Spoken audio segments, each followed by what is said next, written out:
hear is true. Only the names have been changed to protect the innocent. Fatima Cigarettes, best of all long cigarettes, brings you Dragnet.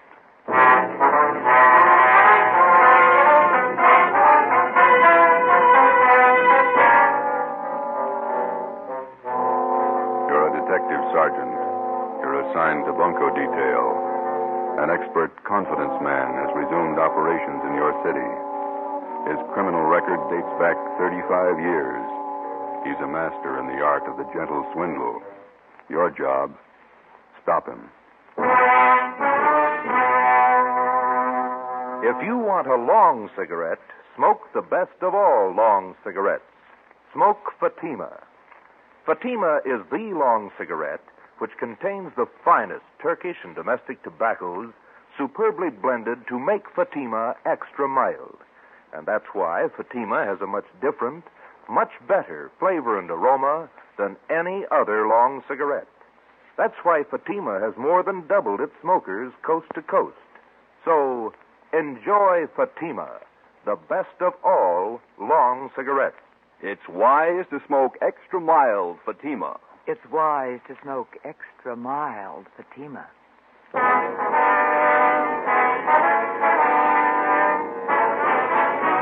Dragnet, the documented drama of an actual crime. For the next 30 minutes, in cooperation with the Los Angeles Police Department, you will travel step by step on the side of the law through an actual case from official police files. From beginning to end, from crime to punishment, Dragnet is the story of your police force in action. It was Tuesday, July 28th. It was warm in Los Angeles. We were working the day watch at a bunco detail. My partner's Ben Romero. The boss is Thad Brown, chief of detectives. My name's Friday. I was on the way back from the record bureau, and it was 10:45 a.m. when I got to room 38, bunco fugitive detail. Friday? Captain? They're bringing him in now. Sit down. Thanks. There's the mama sheet on him. Oh, Gentleman Wallace. I thought he was out of our hair for good. So did I until this turned up. I heard he was working in New York. Look at the package on this guy. It's like a good-sized dictionary. Yeah. Check the date of his first arrest there. June 2nd, 1913. He's been in and out of jail all over the country. McLean County, Oregon, forgery. Bum check beef, San Francisco, 1914. Embezzlement, Santa Ana. Parole violation, Seattle, Portland. More checks, Reno. Billings, Montana, forgery, 1920. Dayton, Ohio, Pittsburgh, New York, grand larceny. Bunco Raps, Las Vegas, Cleveland, Chicago. That's only the first page. There's a couple more there. Yeah, reads like a novel. Just about as long. What's the story on Wallace this time? What have we got? We reached a couple of used car dealers Saturday. Took them for $2,000 each, and we can't touch him. Why not? How'd he work it? Well, Saturday afternoon, he went to a car lot on the corner of South 3rd and Washington. He bought a 1948 Lincoln sedan. Showed him his identification, wrote a check for $1,500 for a down payment, and drove away. Another bum check deal. That's a little more than that. About 45 minutes after he left, he drove into another used car lot 2 blocks away from the place where he bought the Lincoln. Yeah. Told the salesman there that he didn't like the car and he wanted to trade it in on another one. The salesman offered him $900 less than he paid for it. Wallace accepted and offered him a personal check to cover the balance. And the salesman went for it? Almost. Wallace seemed so anxious to get rid of the car that the clerk got suspicious, but it was late Saturday and he couldn't call the bank on Wallace's check. So he called the place where Wallace bought the car. That's right.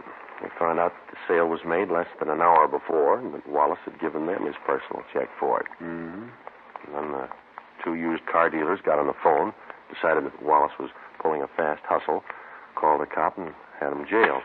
Hold that light a minute, will you? Thanks. Well, then what? Well, when the banks opened Monday morning, they called about Wallace's account. He had enough money in to cover both checks. Wallace got a lawyer and threatened suit against the 2 car dealers. He had both of them cold. They settled out of court for $2,000 apiece. Quick deal. Sounds like a master. He's been grifting for 35 years. Knows the con game any way they want to play it. We can't even book him on a vag charge. He's got a job. And who's he working for? Plastic outfit out in Pasadena. Salesman. Is he registered under 5238? He is. No, just a minute. Yeah? All right, send him in. Romero. He's got Wallace with him. Oh. Captain? Ben? Wallace, this is Captain Bryce. Captain, I'm very happy to know you. I've heard a lot about you. Yeah. Sergeant Friday, how are you? We'd like to talk to you, Wallace. Sit down. Oh, well, thanks. Warm out today. Mm-hmm. Perspiring. Now, what is it I can help you gentlemen with? Always glad to cooperate. You don't have to give us a build-up, Wallace. We're not buying. You know me better than that, Sergeant. No point in making this visit an unpleasant one. Cordiality, that's a secret. My mother always used to tell me that. She used to say... Look, mister, you're not here to get the keys to the city hall. You're here for investigation. I'm here out of courtesy, Captain. My lawyer informed me I didn't have to come. I don't believe in making enemies, that's all. For a guy that's not trying, you've done pretty well, haven't you? Now, how long do you plan to stay here in town? Los Angeles is my home. It's my place of business. That's fine with us, Wallace, just as long as it's honest. Now, let me hand you a piece of advice. You try copping any more jobs in this town, and we're going to lean on you, understand? I don't think I do understand, Captain.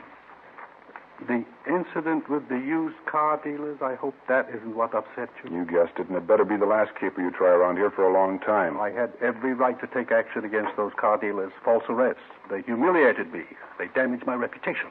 Here's your reputation, Wallace. 35 years of it. 10 jail terms, larceny, bunco, forgery. Have you ever heard of rehabilitation, Sergeant? Oh, yeah. I did my time. I don't owe them a day. I've got an honest job. I've been off the grift for years now. And take a hint, Wallace. Stay off. You'll do better. That's all, Wallace. Just remember, the next time we tag you, you're going to fall hard. You got it straight? Captain, I've been square since I got to town. I'm not switching. Is that it? That's all. Well, that wasn't so bad. Would you gentlemen care to have some lunch with me at the club? Just a snack? No, thanks.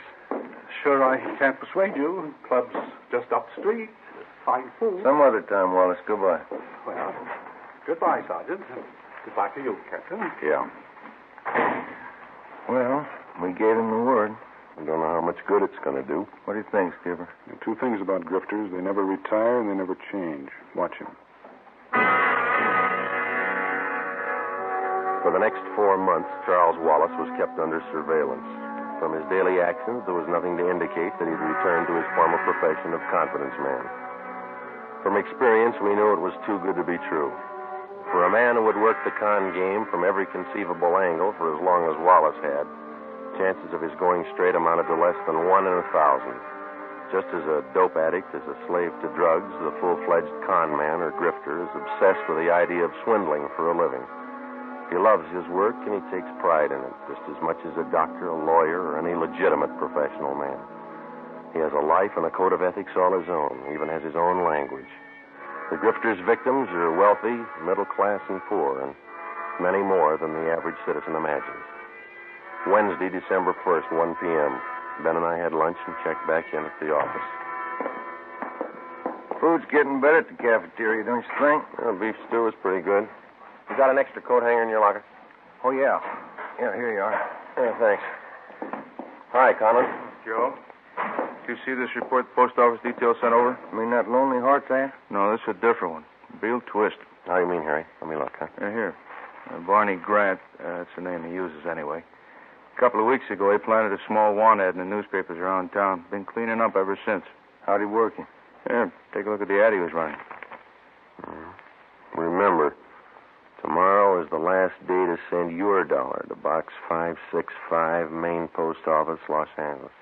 Was that all? That's all it took. The last couple of days, I've been getting about 40 letters a day from people in this city. With $1 in each one. Ad doesn't promise a thing. Just send your dollar. People send them. They picked the guy up, Harry? He called for the last batch of letters 2 days ago. Probably pulled out. Postal inspectors checked the address he gave when he applied for the box. They never heard of him there. Barney Grant. That sound familiar to you, Ben? Little, yeah. Maybe R&I has a package on it. Mm-hmm. Friday, see you a minute. Right, Captain. Ben, you and Conlon want to check that name through R&I? I'll be in with the skipper. Yeah, okay, Jack. Well, Friday, close the door, will you? Sure. This is Mr. Sawyer. He's with the Western Central Railroad, Sergeant Friday. Sergeant? How are you? It's about Wallace, Friday. Mr. Sawyer has a complaint against him. We've got the crime report. Gentleman Wallace? Yeah. You want to fill him in, Mr. Sawyer? Well, Sergeant, I'm employed as a standards engineer for the Western Central Railroad. Wallace first approached me about a month ago. He said he was an inventor, and he was working on plans of a new type of air brake for use on railroad cars. Go ahead. He said he'd conceived the idea, but that he needed more time and money to perfect his invention. He told me I'd share in half of the profits he got from his idea. It sounded more than fair. How much money did you give him? All I had in my savings account, $3,000. I talked it over with the wife, and the idea looked real good on paper. Yeah. I didn't expect to make too much money for myself out of this, but I thought if I could get a hold of this braking system, it would certainly help the company out. He took your money, and you haven't heard from him since. Well, I presented the plans to the chief specifications engineer in our eastern office. Yeah? I got an answer yesterday, airmail. Our New York office has been working for 2 years on exactly the same set of brake plans. And how do you get a hold of him? From the Patent Bureau in Washington. Oh, The company has a patent pending on the new device. It's all legal, isn't it? Yes, yes. He simply got the information from them, drew up an exact copy, and submitted them to me. He sold you an invention that your company already owned. Yes, sir. And I'm out $3,000. You know where Wallace might be now? We've checked the boarding house where he was staying. He left there last night. No forwarding address, nothing. We've got an all-out points bulletin on him. Do everything we can. Well, thank you, Captain. Sergeant Friday. You have my card. If there's anything I can do to help, please call. All right, Mr. Sawyer. Goodbye. So long. I don't know what we're looking for, Joe. Well, let's see. What's that, Romero? On that phony ad the post office detail reported this morning. Checked the name Barney Grant through the crime index. That's the name the guy used. Yeah? Oh, this is the package on Gentleman Wallace. That's right. His alias list goes for 3 pages. Read him again. Charles French, Walter Grant, Charles Grant, Barney Grant. That's right. Gentleman Wallace, Barney Grant, same guy. We got out a local broadcast, an APB, and a radiogram on Charles Gentleman Wallace. For a full month, there wasn't a sign of him. Then we received a communication from the Denver, Colorado Police Department. Wallace had cashed worthless checks in that city in the amount of $2,500, and then he'd skipped town. But before he left Denver, he managed another deal. He sold 30 cartons of electric razors, which 1, did not belong to him, 2, had been stolen from another con man and resold, and 3, the razors didn't work in the first place. The mechanisms had been taken out and replaced with lead weights. Another 60 days passed before we got the next report on Wallace from Cleveland, Ohio. By means of forged papers, 2 well-versed assistants, or ropers, and a fast line of talk, Wallace had sold a Cleveland hardware concern a shipment of 10-penny nails, much below the market price. He collected $1,200 as partial payment for the shipment, but it was never delivered. 8 a.m., Monday, March 3rd.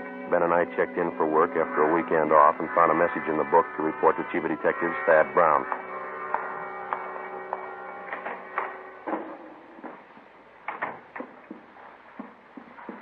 Chief, you wanted to see us? Come in. Yes, sir? Gentleman Wallace is back in town. Where'd you get that? Guy by the name of Patterson. So, All right, thanks. Egan, have Patterson brought to the interrogation room. Is that Mouse Patterson's keeper? Yeah, small-time grifter. He was running with Wallace as late as a month ago back in Pittsburgh. When was Patterson picked up? Last night at a big hotel out in Hollywood. He was working a fast deal. You think he came to town with Wallace? I know he did. One of Conlon's informants spotted Wallace and Patterson last night. We nabbed Patterson. Wallace slipped away. We figured he'd been operating in and out of the city for about 2 weeks. Any idea what his angle is this time? I think so. Take a look at this. Obituary notices clipped from the newspaper. How do these tie in? The con artist takes a dead man's name from the obituary list, finds out a little bit about him, and writes him a letter. He writes the dead man a letter. Here's a sample we had reported to us. Read it. William Radford, 233 South Brookway, Hollywood. Dear Bill, I heard you were sick, and I didn't want to bother you at this time, but believe me, I'm desperate. I don't mean to hound you about the $400 you borrowed from me, but we are having sickness in our family, and I do need the cash. Wait a minute. Wallace writes a letter like this to a man knowing he's dead, and the family opens it and reads it. And they figure it's some unpaid debt that they didn't know about, which the deceased owed. That's right. And the con man collects. Yeah. The letter's been showing up right in the middle of funeral arrangements. The family's bereaved, grief-stricken, caught off guard. They don't suspect anybody to be that ruthless, so they pay off if they think there's a legitimate debt. That sets a new low, doesn't it? Excuse me. Ron speaking. All right, thanks. I got Patterson in the interrogation room. You question him, find out everything you can. Right, Chief. When you're through talking to Patterson, you can start checking on these names. What's this? It's a list of all the names that appeared in the obituary column in today's paper. It's a long list. Donald and Myberg are checking half. You and Romero take the rest. Right. Get to those families before Wallace does. We went down the hall to the interrogation room and questioned Patterson for an hour and a half. He denied that he even knew Wallace. He refused to tell us anything. We had Patterson return to his cell in the county jail, and Ben and I started up to check with the relatives of the deceased who appeared in the daily obituary list. Adams, Connolly, Craig, Denberg, Donzetti, Edmonds, Fowler. None of them had received letters claiming payment of secret debts owed by the deceased. Well, there are more pleasant jobs than bothering families with an investigation in the middle of their sorrow. It wasn't easy, but it was necessary. The eighth name on the obituary list was Foreman, Carl J. He was survived by his wife, Jean.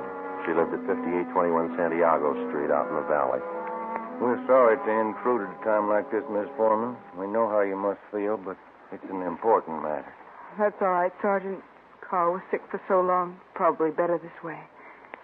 What did you want to know? Since your husband passed away, have you received any letters asking for payments on a debt that he might have owed to somebody? Funny you should ask. Yes, I have. I got it yesterday. Yesterday. Do you know the man who wrote the letter? No, I didn't. I took it for granted that it was someone Carl knew in the Army. Someone he'd borrowed from. How much money was it he said your husband owed? $400.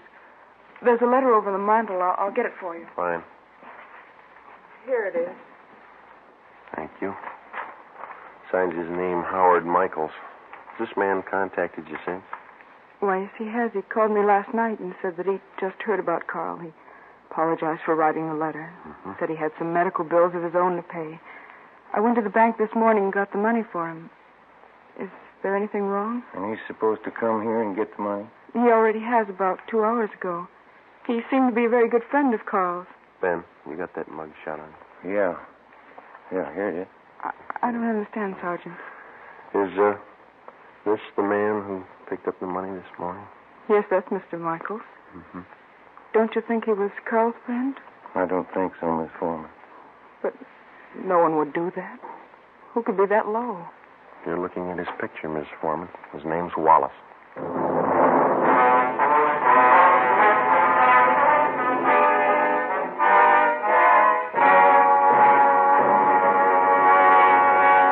You are listening to Dragnet for the step-by-step solution to an actual police case. Here, step by step, are the reasons why Fatima has more than doubled its smokers from coast to coast. Step 1. The name Fatima has always stood for the best in cigarette quality. Step 2. Long cigarette smokers discover Fatima has a much different, much better flavor and aroma. Step 3. Long cigarette smokers find Fatima extra mild. Fatima is the long cigarette which contains the finest Turkish and domestic tobaccos superbly blended to make Fatima extra mild. And that's why more and more smokers every day agree. It's wise to smoke extra mild Fatima. It's wise to smoke extra mild Fatima. Yes, the name Fatima on that golden yellow package is your insurance of an extra mild smoke. So, enjoy Fatima, the best of all long cigarettes.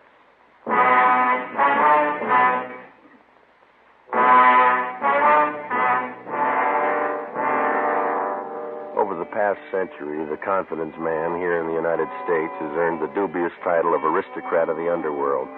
Among small-time thieves, cutthroats, dope peddlers, pickpockets, and similar small fry, he's looked up to and respected. The true con man does not consider himself a crook or a thief in the ordinary sense of the word. He's smooth, courteous, fast-talking, and he lives by his own code of rules. He never uses violence. He makes his living by his wits alone. Generally, he's far above average intelligence, and he's totally without a conscience. He thinks no more of fleecing a day laborer of his wages than he would of fleecing a millionaire.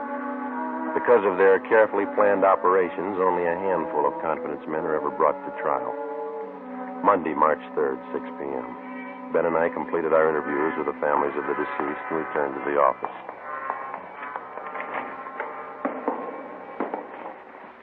Hi, you two have any luck? Wallace is the guy. We found out that much. Who identified him? Woman out in the valley, a Mrs. Foreman. Wallace posed as an old friend of her husband's, took her for $400. How about Colin and Myberg, Captain? They get anything? They haven't checked in yet. I'm waiting for him. How does Mrs. Foreman make the payoff to Wallace? Through the mails? No, sir. He came out and picked up the dough in person. And then there's no chance of tracing him through the post office.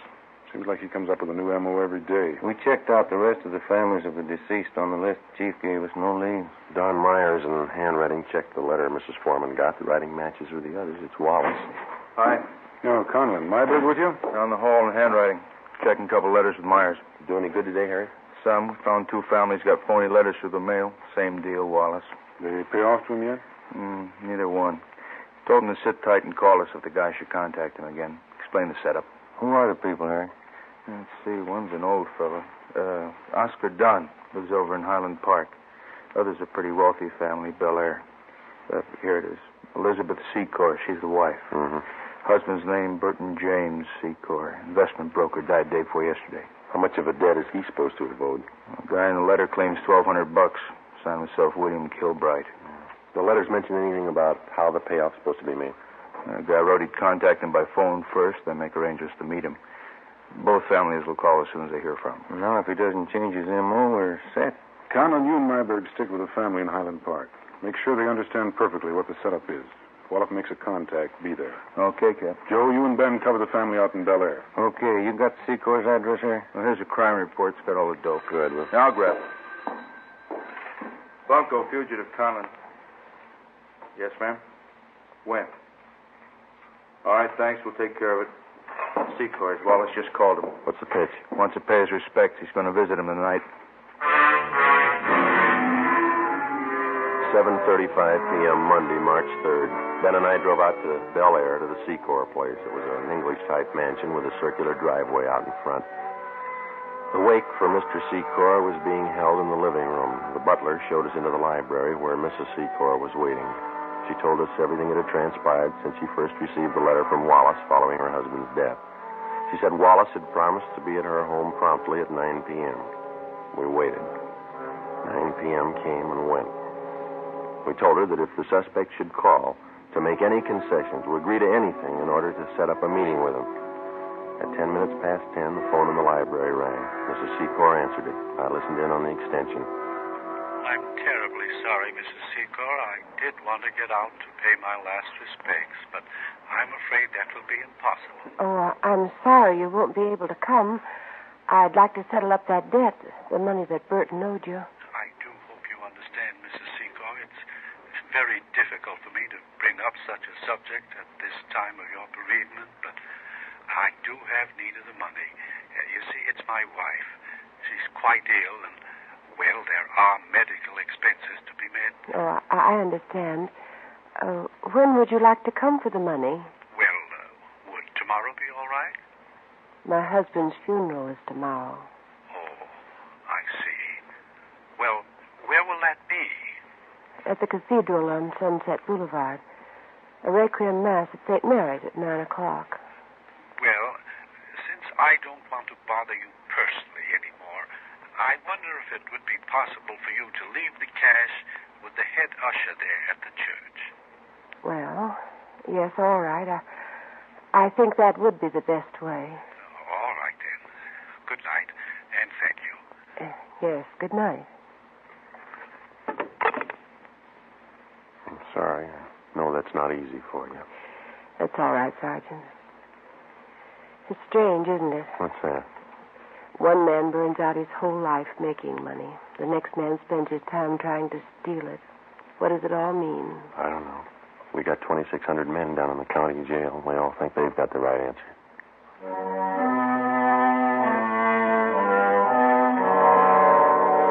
Tuesday, March 4th, 9 a.m. In St. Mary's Cathedral on Sunset Boulevard, the final rites, the Requiem High Mass, was being celebrated for Burton James Secor. Ben and I were stationed at the rear of the church. Conlon and Myberg, together with 2 other men from Bunko Detail, covered the side exits. An extra detail of men were placed at strategic points around the cathedral. The head usher stood a few feet from the main entrance. With him, he carried a plain manila envelope filled with pieces of newspaper cut to resemble the size of currency, along with a $1 bill.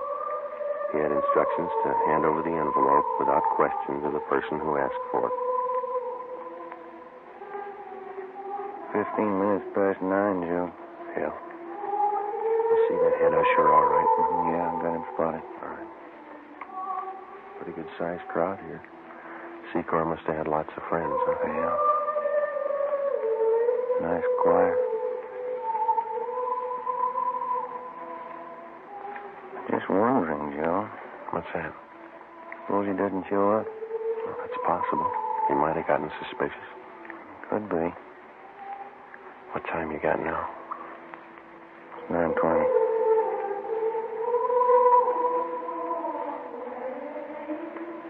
Yo, look. Uniformed messenger just came in the door. Yeah.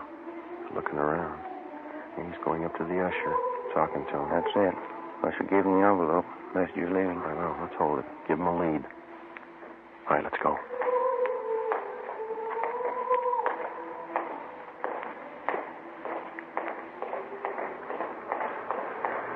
right, let's go, Ben. Don't lose him. He's getting into that cab. Come on. Slide over. You got the cab number? Yeah, let's move. 10:30 a.m. Ben and I trailed the cab to a bus depot in downtown Los Angeles. We followed the messenger in and watched him check the manila envelope in a key locker. We waited. At 11:45 a.m., another uniformed messenger entered the bus depot, picked up the envelope, and left. We followed him to the Union Railroad station, where he left the envelope at the traveler's aid desk. At 3 p.m., the envelope was still there, unclaimed. No sign, Joe. What do you think? It's a pretty fancy switch he's got worked out. Yeah. What time's the next train leave? 3:25. Coast limited for San Francisco. 3:21 now. Wait a minute. See that porter over at the desk there? I'm talking to that girl there. I don't know. That's it. She's giving him the envelope. Come on. Yeah.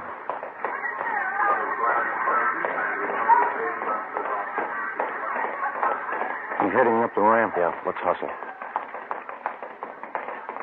You turn up the left? Yeah, passenger platform, Coast Limited. Not much time. Come on, run. Come on, Ben. Where'd the porter get on? Next car. Come on, run. Let's jump.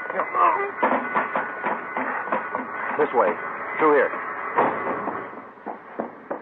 That the same porter? Yeah. He's knocking at the door to that compartment, handing him the envelope. That's it. Let's go. Yeah, it's locked. Knock. Yes? What is it? Conductor. Just a minute. What is this? All right, Ben. Now, look, Sergeant, there's no need for any unpleasantness. Certainly we can sit down and talk this thing over like intelligent human beings. Grab the luggage, will you, Ben? All right, let's go, Wallace. Look, wait a minute, please. I'm sure we can come to some agreement. I have plenty of money. Look, right here alone in this envelope, plenty of... There's only $1 here. The rest is newspaper. Yeah. I've been taken. So have a lot of people. Let's go.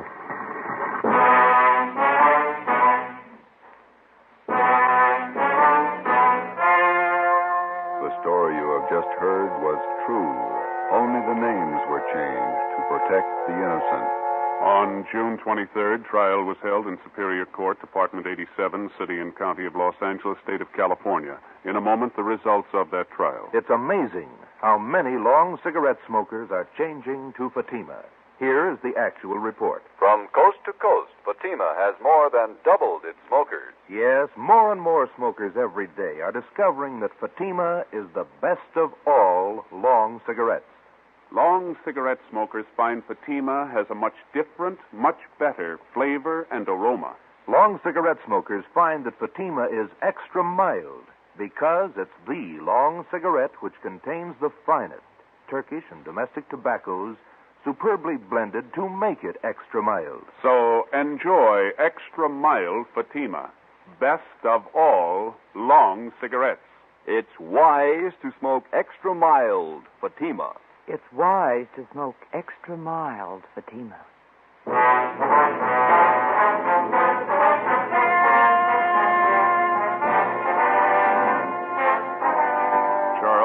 Alderman Wallace was tried and convicted on 4 counts of grand theft and sentenced to the state penitentiary for the term prescribed by law, with holds being placed on him by 4 other states. You have just heard Dragnet, authentic cases from official files. Technical advice for Dragnet comes from the Office of Chief of Police W.A. Wharton, Los Angeles Police Department. Dragnet wishes to thank the editors of True Detective magazine for their considerate appraisal of this program. For those of you who may be interested, the behind-the-scenes story of Dragnet appears in the March issue of True Detective. Fatima Cigarettes, the best of all long cigarettes, has brought you Dragnet from Los Angeles. Tomorrow, hear the Ronald Colmans in the charming series Halls of Ivy on NBC.